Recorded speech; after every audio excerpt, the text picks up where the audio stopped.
बड़ा दुख के साथ कहे के पड़ता कि हमरे भैयारवा में इतना शोर गुल आज तक ना भइल जब शुरू से हम यारवा गइल बानी। लेकिन रउआ लोग हमरा भैया तक कुछ नया जनरेशन बाजा के हाला करता ये गलत बात बा। जितना कलाकार के इज्जत भैयारवा में मिलल बा उतना कहीं कोनो गाँव में नहीं मिलल।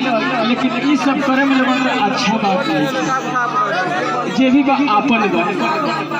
आइए मैं भी सुगड़िया जी से एक रिकॉर्डिंग और पेश करने में चल रहा हूँ जो बहुत ही बेहतरीन रिकॉर्डिंग चित्रहार प्रोग्राम अभी आप लोग देखा सुने ही मेरा दिल है इस रिकॉर्डिंग को क्या है झकड़ जी मिला है चली गई। आप लोग बैठ जाइएगा बहुत ही अच्छा होगा। वो जैसा काबा लगा सब चलाए जेत से कमरे से लेकर बस पड़ जाएगा।